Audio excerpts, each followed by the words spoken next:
자, 기도하겠습니다.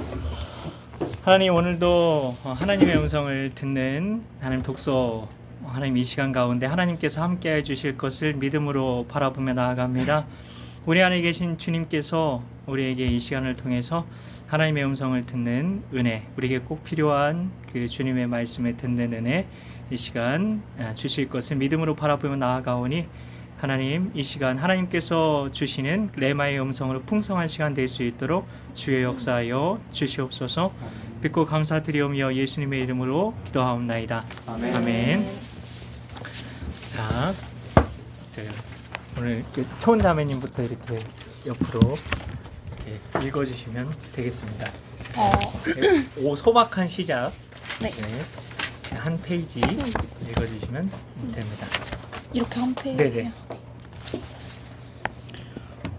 너무 빨리 큰 것 아니니? 내가 옷장에서 윗옷을 찾고 있을 때 어머니가 이렇게 말씀하셨다.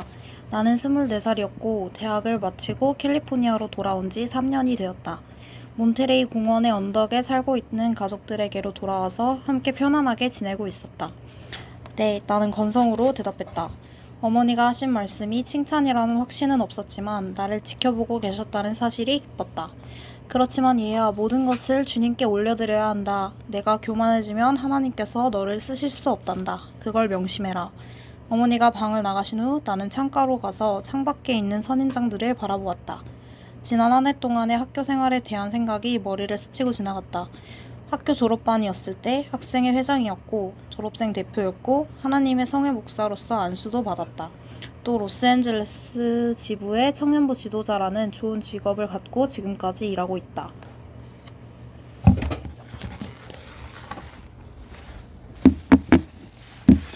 이 모든 것들에 대해 기뻐하고 있었지만 그래도 교만이라니. 어머니는 전곡을 잘 찌르시지만 이번만은 잘못 보신 게 아닌가 싶었다. 그러나 어머니의 말씀이 옳았다는 사실을 몇 년 지나서야 깨달았다. 지금 당장은 내 마음이 편치 않다는 것에 훨씬 더 신경이 쓰였다. 도대체 무엇이 잘못된 것일까? 나는 나의 일을 즐거워하고 있었고 젊은이들도 모두 똑똑하고 열심이었다. 그러나 지금 와서 보면 내가 젊은이들을 위해 세운 활동 계획들의 대부분이 껍데기뿐이었다는 것을 인정할 수밖에 없다. 도전이 없었기 때문에 젊은이들의 마음을 놓친 것이다. 우리 모두가 특히 10대와 20대 초반의 젊은이들이 갈망하고 있는 것은 바로 큰 도전이라는 것을 말이다.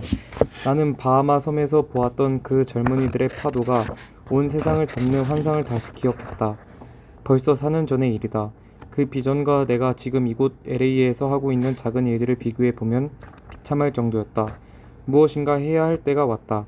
며칠이 지난 후에 나는 10대 청소년들을 데리고 하와이로 선교를 가려는 생각에 대해서 지역 책임자와 의논하였다. 지역 책임자로부터 허락을 받았고 우리는 106명의 청소년들과 함께 하와이로 갔다. 하지만 결과는 반반이었다. 그들 중 반은 해변에서 즐기기를 원했고 나머지 반만 복음을 전하고 싶어 했기 때문이었다. 두 가지 다른 동기를 가지고 선교 여행을 할 수는 없어. 로렌 여행 후 나는 자신에게 말했다. 나는 놀랍게도 그 경험을 통해 머릿속에 몇 가지 상황들을 정리하고 있는 내 자신을 보게 됐다. 첫째는 바하마 섬에서 선교여행 중에 그 지역 아가씨들과 데이트를 함으로써 무리를 일으켰던 3명의 소년들의 이야기를 통해서 선교여행 중에 이성교제는 금물이라는 것이고, 둘째는 하와이 여행을 통해 관광과 혼동하지 말고 전도하라는 목적으로 한 마음이 되어야 한다는 것이다. 나는 왜 이런 사항들을 기억하려는 것일까? 그리고 왜 바하마 섬에서 보았던 그 파도가 밀려오는 환상을 자꾸 떠올리는 것일까? 그 특이한 기억은 그냥 사라져버리지 않았다. 그것은 내 일상적인 활동에도 영향을 미치는 것 같았다. 영혼의 문제가 걸려 있었고 나는 그 지상명령의 한 부분을 감당해야 한다. 그 경험이 무엇을 의미하는지, 그를 통해 하나님이 내가 무엇을 하기를 원하시는지 알아봐야만 했다. 가장 좋은 방법은 나 혼자 여행하면서 해외의 복음 전도 가능성들에 대해 알아보는 것이었다. 여행사에서는 세계 일주 비행기표를 아주 싸게 구해주었고 나는 그 비용을 위해 차를 팔았다. 청년부 지도자의 직책도 내려놓고 고통 가운데 있는 예수님이 필요한 세계의 곳곳을 돌아보기 위해 출발했다. 첫 번째로 방문했던 나라에서부터 내가 관광 목적으로 여행하고 있는 게 아니라는 사실을 상기했다. 물론 나는 그 모든 새로운 경험들을 정말 즐겼다.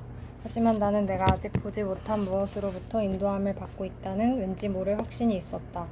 내가 여행 중에 가장 크게 깨닫게 된 것은 어느 곳에 가든지 사람들은 다 같다는 사실이다. 다만 사람들을 구분하는 각각의 다른 믿음 체계라는 울타리로 둘러싸여 있을 뿐이다. 인도 시골에 있는 한 외딴 마을에서의 경험을 통해 수백만 명의 사람들이 나와 전혀 다른 믿음, 신앙 체계를 갖고 있다는 사실을 피부로 느낄 수 있었다. 무척 어둡고 더운 밤이었다. 묵고 있는 호텔로 돌아가다가 사람들 속에서 나는 섬뜩한 통곡 소리를 들었다. 무슨 일인지 알아보기 위해 사람들 사이를 헤집고 들어가자 얼핏 쌓인 장작더미가 보였다. 횃불을 들고 있던 남자가 불을 붙였고 장작더미 위에 타오르는 불길들 사이로 사람의 가는 다리와 아직 어리게 보이는 소년의 얼굴이 보였다. 누군가 영어로 16살짜리 소년이 칼싸움하다가 죽임을 당해서 장례를 치르는 것이라고 했다. 나는 사람들과 같이 장작불 옆에 서 있었다. 애곡하는 소리가 하늘을 찔렀다. 이 소년이 예수 그리스도를 알지도 못하고 영원한 지옥으로 사라졌다는 깨달음이 내 마음을 무겁게 했다. 무겁고 답답한 절망감이 구역질 날 것만 같은 살타는 지독한 냄새와 섞여 그곳에 감돌았다. 나는 슬픔에 잠겨 장작불 주위에 서 있던 사람들에게서 본 절망감을 잊을 수 없을 것이다. 소망이 있습니다. 그분의 이름은 예수입니다. 나는 가슴속에서부터 이렇게 외치고 싶었다. 그 마을을 떠나서 인도 여행을 계속하는 동안 그때의 장면이 마음속에서 지워지지 않고 계속 남아있었다. 그리고 그 여행 중에 나는 내 안에서 또 다른 변화가 일어나고 있음을 느꼈다. 그것은 훨씬 더 개인적인 일이었다. 나를 사랑하고 돌봐주는 가족이 있음에도 불구하고 처음으로 나는 철저히 혼자이고 불완전하다는 것을 절감하기 시작했다. 스프링필드의 대학 시절에 많은 여학생들과 데이트할 때도 남캘리포니아 대학에서 석사 과정을 밟을 때도 그랬다. 그러한 교제 중 몇몇 경우는 꽤 심각한 관계였는데도 그 이상은 진전되지 않았다. 그런데 이제 갑자기 나는 삶에서 중요한 부분이 빠져 있다고 느꼈다. 왜 내가 이곳에서 혼자서 이 모든 일을 하려고 하는 것일까? 그 웅장한 타지마할을 방문했을 때는 더 강하게 그 느낌을 갖게 되었다. 화려하게 장식된 열쇠 구멍처럼 생긴 반원형의 문을 지날 때 나는 숨소리조차 낼 수 없었다. 거대한 직사각형의 연못에는 인도의 뜨거운 햇빛에 반짝이는 웅장한 타지마할 묘당이 그대로 반사되어 빛났다. 이 위대한 건축물은 바로 한 여인에 대한 남자의 사랑으로 인해 지어졌던 것이다. 49페이지까지만 그걸로 읽으시면 좋을 것 같습니다. 나는 아치형의 길을 걸으면서 외로움에 휩싸였다. 누군가에게 정말 아름답지? 라고 말하고 싶었지만 곁에는 아무도 없었다. 나는 이렇게 혼자 여기서 무엇을 하고 있는 것일까? 태양빛이 반사되어 반짝거리는 연못가를 거닐면서 나의 외로운 모습을 비춰보고 다시 생각했다. 나에게는 왜 같이 나눌 사람이 없는 걸까? 타지마할뿐만 아니라 나의 비전, 꿈을 나눌 수 있는 사람. 나는 자신의 아들을 지옥의 영겁으로 보내며 절규하던 부모의 모습을 회상해보았다. 꼭 아버지가 하셨던 것처럼 나는 내 주머니를 털어서 가능한 한 많은 아이들에게 동전을 쥐어주었다. 그렇지만 언제든지 동전을 받지 못한 빈손들이 있게 마련이다. 인도에서 본 가난의 정도는 엄청난 것이었다. 나는 동반자에게 이렇게 말하고 싶었다. 틀림없이 이 사람들을 도와줄 길이 있을 거야. 그들 마음속의 필요와 물질적인 필요를 채울 수 있는 길이 있을 거야. 하지만 이런 나의 마음을 이해해줄 여자를 어디서 찾을 수 있단 말인가. 젊은이들이 선교사로서 파도처럼 전 세계로 퍼져가는 나의 비전을 이해해줄 여자를 어디에서 찾을 수 있을까. 누가 이곳저곳을 나와 함께 돌아다니며 이 비전이 주님께로부터 온 것인지 알아보려고 할 것인가. 그런 여자는 어머니가 언제나 말씀하시는 것처럼 자신의 부르심을 분명히 가진 여성이어야 한다. 그리고 어머니를 생각했다. 아주 개성있고 생기있고 강한 우리 가족과 어울릴 만큼 대담한 여성이 누구일까? 특히 어머니를 생각하며 나는 혼자 빙그레 웃었다. 마침내 나는 가족들이 있는 캘리포니아로 돌아왔다. 다시 혼자라는 생각을 뼈저리게 하면서 나는 내가 경험했던 것들에 대해 나누며 국내를 돌아다녔다. 나는 청년들에게 극히 원시적이고 전혀 깨끗하거나 편리하지도 않지만 무엇인가 중요한 일을 할 수 있는 기회가 세상에는 많이 있다는 것을 말하는 데 중점을 두었다. 그렇지만 실제로 무엇을 그들이 할 수 있는가를 이야기할 차례가 되면 나는 좀 막연해졌다. 그것은 아직도 내게 확실한 무언가가 잡혀있지 않기 때문이었다. 여행에서 돌아온 지 한 달 후에 캘리포니아의 베이커스 필드에 있는 한 교회에 말씀을 전하러 갔다가 그 교회의 청년인 달라스와 레리를 만나게 되었다. 럭비 선수 같은 체구를 지닌 21살의 달라스 무어는 약간 각진 턱과 반짝이는 파란 눈과 갈색 상고머리가 특징이었다. 레리 핸드릭스는 그의 친구로 그 역시 21살이었다. 우리는 함께 샌드위치를 먹으러 음식점으로 갔다. 두 젊은이 모두 중장비 운전사들로 불도저와 땅 파는 기계와 기중기를 모두 다룰 수 있었다. 그러나 우리가 음식점으로 차를 몰고 갈 때는 중장비에 대해 이야기하지 않았다. 우리의 화제는 자동차에 관한 것이었다. 달라스가 갖고 있던 자동차는 56년형 옥색과 흰색의 벨 에어 15레였다. 차는 지문 자국 하나 없이 깨끗했고 하얀 의자 커버가 잘 씌워져 있었다. 나는 내 39년형 쉐비를 기억해내고 10년 전에 내가 그 차를 얼마나 중요하게 여겼던가를 생각했다. 무엇인가 잘못되었다는 느낌이 들었다. 그들이 트윈캠이나 이중 엔진 배기관이나 삼중의 카뷰레터에 관해 얘기하고 있을 때 나는 그들의 대화에서 동떨어져 있었다. 나는 더 이상 차에 흥미를 갖지 못했다. 우리는 음식점에 들어갔고 점원이 물을 갖다 주고 갔다. 나는 내 물잔을 들고 쳐다봤다. 물은 차갑고 깨끗했다. 박테리아가 있을지도 모른다는 생각을 할 필요가 없었다. 다른 자리들을 둘러보았다. 음식점은 햄버거나 감자튀김을 맛있게 먹고 있는 사람들로 가득 차 있었다. 달라스와 레리는 내가 갑자기 조용해진 것을 눈치채지 못했다. 이곳에 있는 사람들은 마치 거대한 공간 안에 갇혀 살고 있는 사람들 같았다. 바깥 세상은 굶주린 사람들과 구걸하는 사람들로 가득 차 있는데 이곳에서는 사람들이 즐겁게 먹고 마시며 살고 있다. 나는 견디기 힘들었다. 나는 갑자기 대화의 주제를 바꾸어 달라스와 레리에게 나의 여행에 관해 이야기하기 시작했다. 구걸하는 아이들, 화장용 장작 더미 위에서 타고 있던 16살의 소년, 그 주위에 서 있던 사람들의 절망감과 통곡 등 모든 것을 다 얘기했다. 그리고 달라스와 레리를 바라보았는데 그들의 눈이 반짝이고 있었다.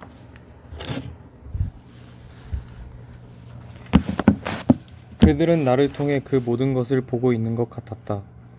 그런데 정말 가슴 벅찬 일은 그런 상황을 변화시키기 위해 우리가 할 수 있는 일이 많다는 거야 라고 나는 말했다.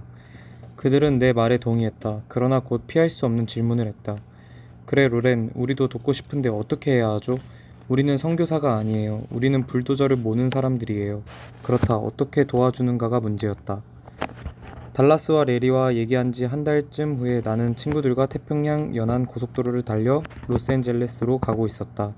함께 가는 친구는 밥과 로레인, 티찌 부부였다. 밥은 큰 키에 아직도 소년티가 남아있는 40세의 사업가였다. 그 부부는 내가 잉글우드에 있을 때 섬겼던 교회 교인들이었다.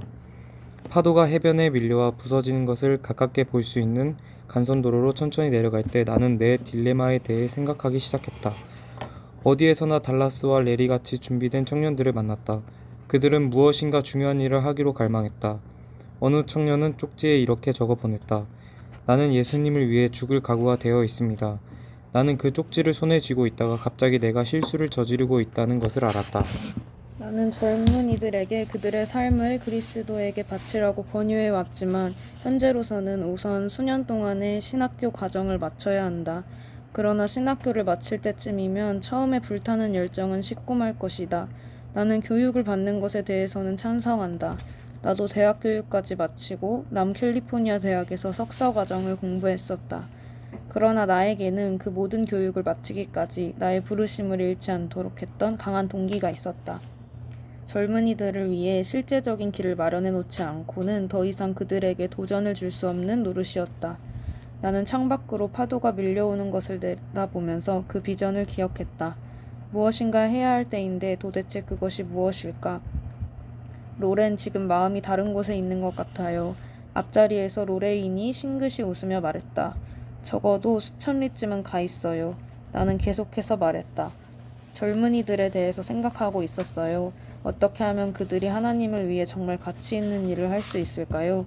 그리고 밥과 로레인에게 내가 세계 여행을 하면서 보았던 도움이 필요한 절박한 상황과 젊은 시절의 힘과 열정을 쓸 줄 몰라 낭비하고 있는 청년들에 대해 말해주었다.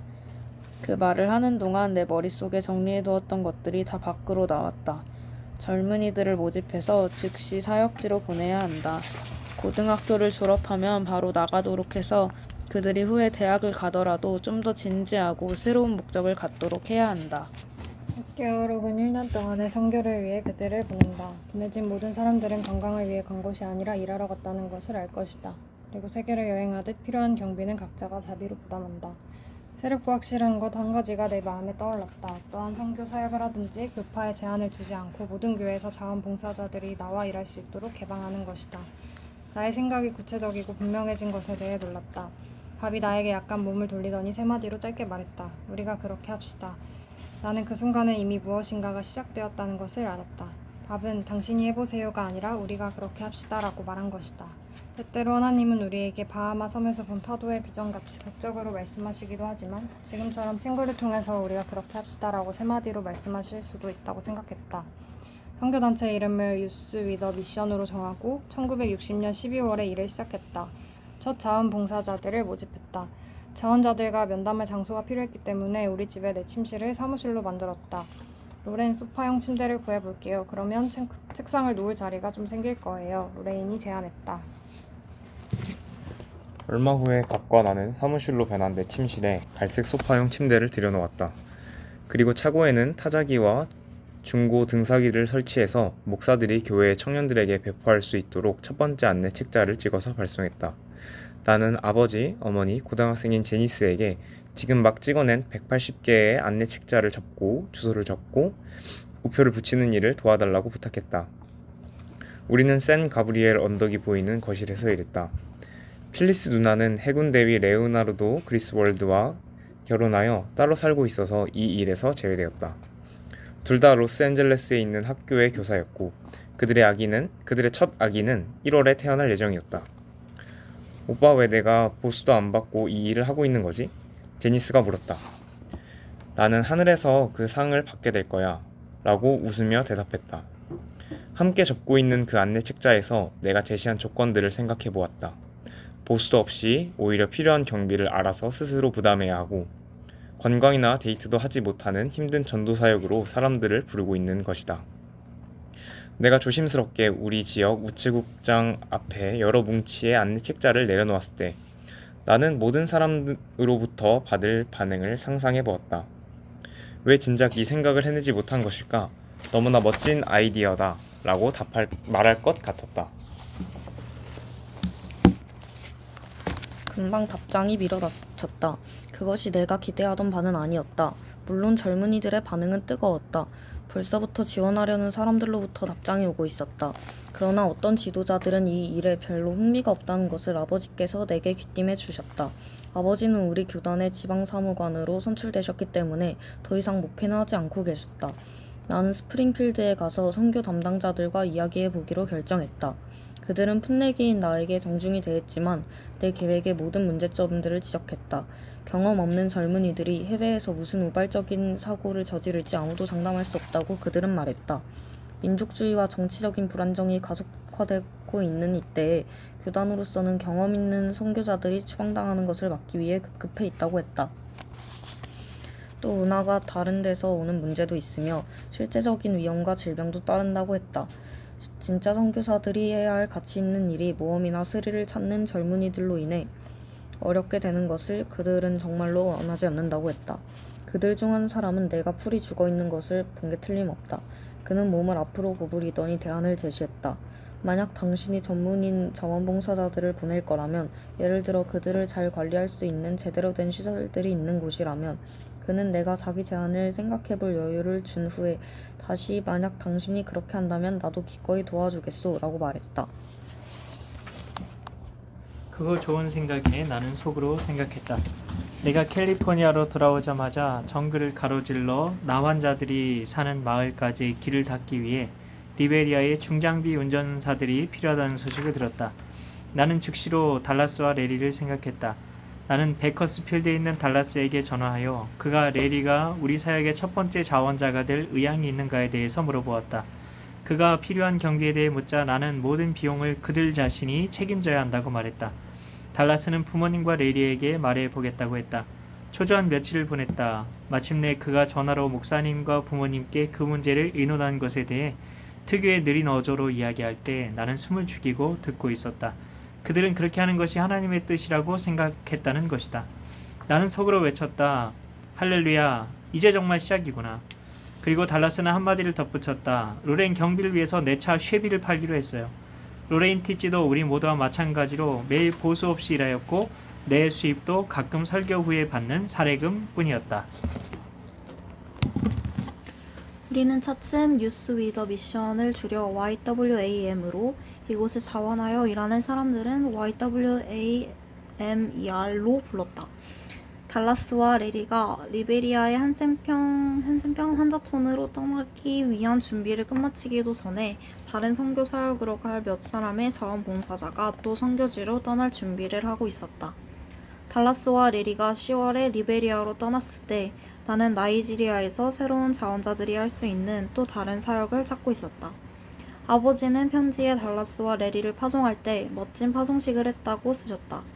로스앤젤레스 공항에서 아버지와 다른 몇 사람은 달라스와 레리에게 손을 얹고 기도해 주었고 그들은 707 TWA를 타고 리베리아로 떠났다. 멋지다. 나는 편지를 다시 적으면서 생각했다. 처음으로 2명의 YWAMR가 그들의 사역에 들어섰다. YWM. YWM. 이제 시작이었다. 아직 파도를 이루진 못했지만 나는 수천 명도 더 되는 사람들이 달라스와 레리처럼 세상을 향해 나가게 될 것을 확신했다. 미국으로 돌아와서 나는 산드라 고모와 함께 하루를 보내기로 계획을 세웠다. 고모와 고모부가 나에게 할 이야기가 있으니 방문하라고 하셨기 때문이다. 아주 좋은 일자리에 대한 이야기인 줄 미리 짐작할 수 있었다. 나는 산드라 고모에게 전화해서 그리로 여행하는 중에 잠시 들르겠다고 했다. 그래서 고모 부부의 안락한 세계에 다시 한번 초대받게 되었다. 비단 호디불에 누운 채로 밖을 내다보니 벌써 해가 높이 솟아 있었다. 지난밤에 뒤척이다가 늦게 잠들었던 것이다. 밝은 햇살이 품이 있는 방안을 온통 환하게 비추고 있었다. 틀림없이 오늘은 산드라 고모가 그 일자리를 제안할 것이고 나는 하나님이 내게 주신 부르심을 택해야 한다고 말할 것이다. 고모의 호의를 거절하는 것이 쉽지는 않았다. 고모와 고모부가 내가 대학을 마칠 때까지 아주 많이 도와주셨기 때문이다. 문제는 내가 하나님의 인도하심에 계속적으로 순종하며 나갈 것인가 하는 것이었다.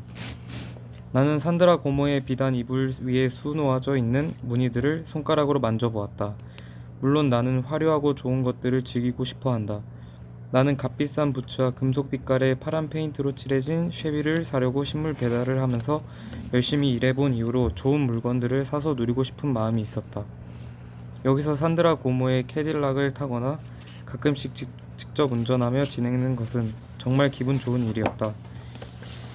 시계를 들여다보니 9시였다. 내가 벨을 눌러 호킨스 씨를 부르자 얼마 후 아침 식사를 가지고 나타났다. 쟁반에는 멜론, 와플, 달걀, 베이컨, 큰 컵을 가득 채운 방금 짠 오렌지 주스와 같은 내가 좋아하는 것들이 가득 놓여 있었다.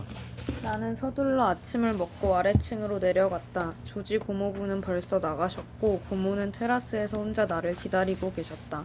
고모는 내 뺨에 모닝키스를 했다. 게일은 내 다리 주위를 맴돌며 내 손을 핥았다. 로렌 잘 잤니? 네. 나는 약간 건성으로 대답했다. 조금 오래 잔 것 같아요. 우리는 잔디 위에 놓여있는 의자에 가서 앉았다. 로렌, 네가 우리 집에 와서 정말 기쁘다. 우리는 네가 조지 고모부와 함께 일하는 것에 관심이 있는지 알고 싶구나. 결국 그 순간이 왔다. 내가 이곳에 오자마자 닥칠 것을 예감했던 그 질문이었다. 나는 고모를 정말 사랑하고 또 고모부의 제의가 얼마나 관대한 것이었는지를 너무나 잘 알고 있었다. 수백만 달러 규모의 가족 사업에 나를 초청하는 것은 마치 자식에게 유산을 나누는 것이나 마찬가지다. 젊은 시절 아버지가 받았던 유혹에 나도 똑같이 직면했다는 것이 아이러니했다. 오래전에 아르네트 고모는 아버지가 대학을 마칠 때까지 도와주려고 했었다. 이제 한 세대가 지난 후 내가 같은 제의를 받고 있는 것이다. 어떻게 대답해야 하는지 알지만 고모를 사랑하는 마음 때문에 그렇게 하기가 어려웠다. 고모 잠깐 걸을까요? 나는 대답을 늦추면서 말했다. 게일은 펄쩍 뛰면서 우리보다 앞질러 달려갔다. 우리는 집 뒤편에 바로 옆에 제 방과 호수가 있는 넓은 잔디밭을 거닐었다. 넓은 바다를 바라보며 잠시 멈추게 되었을 때 나는 숨을 깊이 들이마셨다. 산드라 고모가 제안한 것은 너무 감사한 일인데요. 하지만 못 받아들이겠다는 말이지. 나는 13살 때 어떻게 전도의 부르심을 받았는지 그때 얘기를 들려주려고 애썼다. 또 20살 때 하나님이 보여주신 대륙으로 복음을 들고 가는 파도와 같은 청년들에 대한 환상도 이야기하려고 했다. 그러나 어쩐지 내 이야기는 건방지게 들릴 뿐이었다. 이젠 알겠다, 로렌. 말씀하시는 산드라 고모의 목소리는 부드러우면서도 약간 기분이 상한 듯했다. 하지만 그냥 미국에서만 그 일을 하면 안 되겠니? 바로 여기에서도 수많은 사람이 도움을 필요로 한단다. 그리고 너에게 많은 돈이 있다면 더 많은 사람들에게 도움을 줄 수 있지 않겠니? 마음 한구석에서 이렇게 말하는 목소리가 들렸다. 걱정과 염려로 가득 찬 산드라 고모의 얼굴을 보자 칼로 찌르는 것처럼 마음이 아팠다. 고모를 실망시키고 싶지는 않았지만 나는 이 시험을 통과해야만 했다. 간신히 목을 가다듬었다. 안 돼요, 고모. 그럴 순 없어요. 하나님께서 내게 원하시는 것은 온 세상으로 나가는 것이에요. 저는 순종해야 해요. 산드라 고모는 돌아서서 내 손을 잡으며 로렌, 우리 가족은 그동안 이미 종교 때문에 얼마나 갈기갈기 찢겼는지 몰라. 다시는 그런 일이 일어나지 않도록 해보자. 내가 하는 일에 행운이 있기를 바란다. 어머니 아버지에게 사랑을 전해다오. 조지 고모부에게는 내가 좋게 이야기하겠다. 시험은 끝났다. 나는 커다란 2개의 문을 지나서 넓은 대리석 층계를 내려갔다. 호킨스 씨가 문을 닫는 소리가 들렸다. 나는 돌아서서 서재 창가에 서 있는 산드라 고모를 다시 한번 쳐다보았다. 저택을 떠나며 산드라 고모와 아르네트 고모와는 계속 가까이 지내겠지만 무슨 일이 있어도 나의 부르심에는 진정으로 순종해야겠다고 결심했다. 공항으로 향하며 다음 할 일과 파도에 대해 생각해 보았다. 파도라고? 이제 6명의 지원자가 이미 사역지에 있든지 아니면 곧 나가려고 준비하고 있었다. 오래전 하느님께서 바하마에서 내게 보여준 그런 엄청난 파도와는 거리가 멀었다. 아직 물방울 정도일 뿐이었다. 오늘 여기까지만 있도록 하고요. 하나님께서 주신 그 마음을 여기다가 적으시면 되겠습니다. 몇 페이지에 어떤 부분이 이렇게 마음에 와 닿았고 왜 그런지 적으시고 하나님의 음성 이렇게 그냥 적으셔도 되고요. 편하신 대로 해서 하나님께서 나에게 주신 그런 감동들을 하나님의 음성을 적는 시간 갖도록 하겠습니다. 그리고 가셔야 되는 분들부터 먼저 이따가 나눠 주시면 됩니다. 네, 그래서 지금 하나자매님부터 먼저 나눠 주시면 좋을 것 같습니다. 저는 달라스랑 레디 잠깐만요. 고모 이야기. 달라스와 레리 그리고 고모 이야기를 보면서 내 생각보다 크신 주님의 계획 이런 생각이 들었고 그러니까 뭐 지레 겁먹지 말고 걱정하지 말자. 이거 하나님이 주시는 마음이 아니다 라는 생각이 들었습니다. 그리고 또 주님이 계획하신 일에는 오차가 없다라는 생각도 들었는데 뭔가 하나님의 일이라고 해서 했는데 뭔가 걸림돌이나 어떤 문제 같은 게 생겼을 때 다시 좀 돌아보며 점검하자라는 마음이 들었어요. 하나님의 음성을 구하며. 네. 나눠서 감사합니다.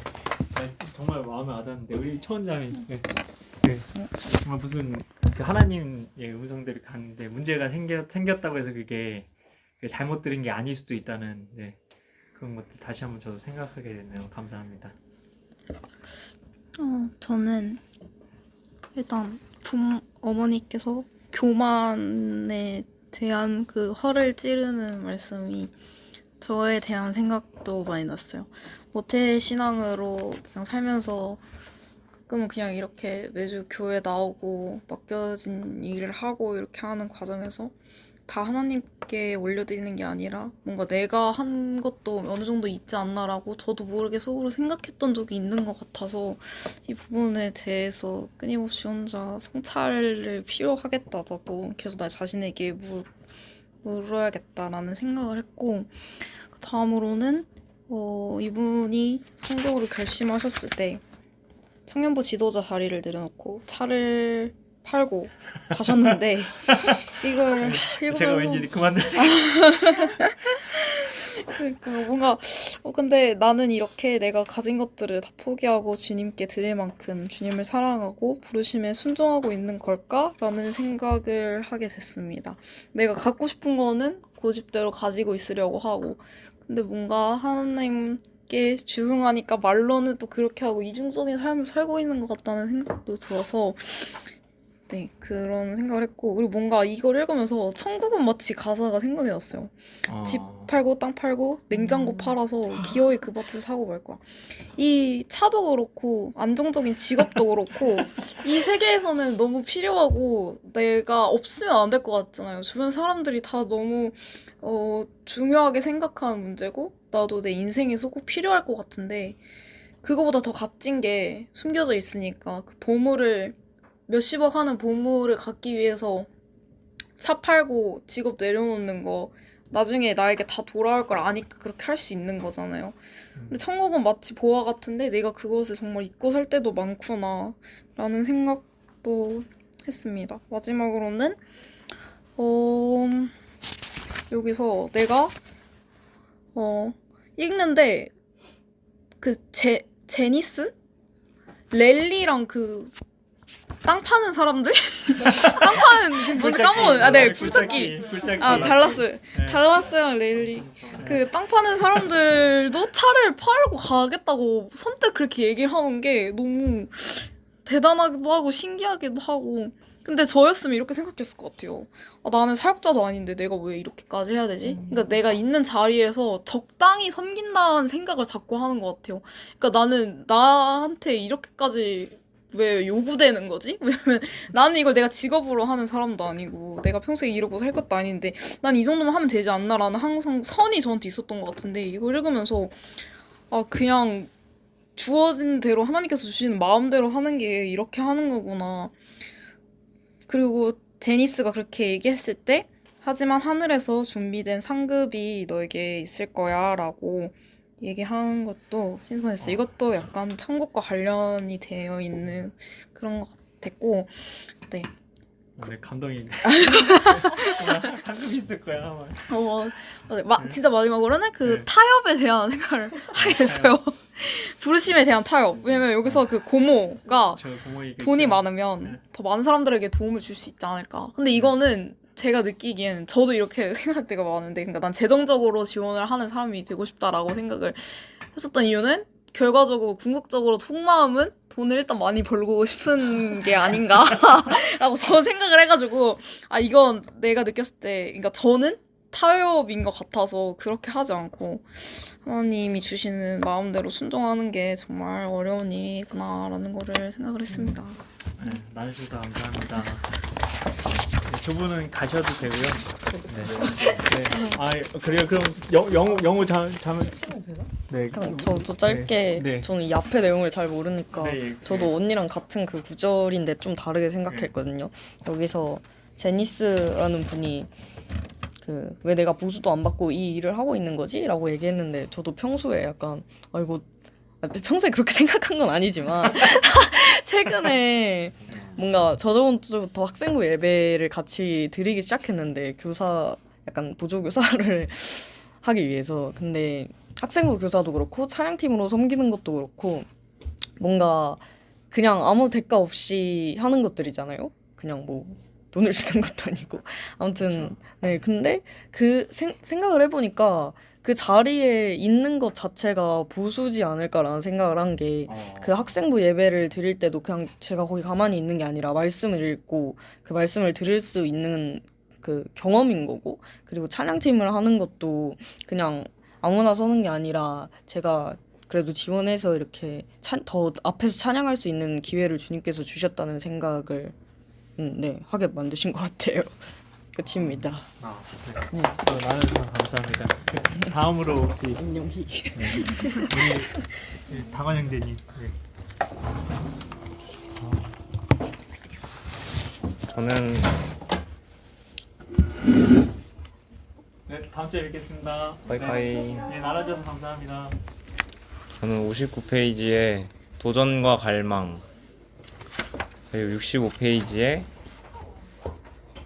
나는 더 이상 차에 흥미를 갖지 못했다 라는 이 세 개가 좀 마음에 와닿았는데, 이거를 보면서 든 생각이, 최근에 강의를 하나 듣다가 소명에 대한 얘기를 하셨는데, 그 소명이 약간 뭔가 교회 내에서 내가 이거 좀 이렇게 하면 더 잘 되지 않을까 하는 생각이 들면은 그게 나의 소명이다 라는 그런 느낌의 얘기를 해주셨어요. 저도 정확히 내용 막 그 말이 정확히 기억은 나진 않는데, 근데 저는 사실 그거를 많이 느끼진 못했거든요. 야, 이거 좀 이렇게 했으면 좋겠다, 저렇게 했으면 좋겠다, 이거를 안 느꼈는데, 이거를 보면서 생각이 든 게, 내가 내 시선을 어디에다 두고 있는가 하는 생각이 들었습니다. 왜냐면 그 차에 대해서 흥미를 갖지 못하게 된 게, 결국에 보면은 그 이분의 시선이 차량이라는 나의 흥미가 아니라 더 큰 하나님의 비전에 시선을 두게 되니까 그런 나의 개인의 삶이 더 흥미가 없어진 건데, 저도 저의 개인의 삶만 보다 보니까 뭔가 불편한 것도 잘 안 보이게 되고, 내가 해야 될 일들이 뭔지 잘 못 보게, 나의 소명이 뭔지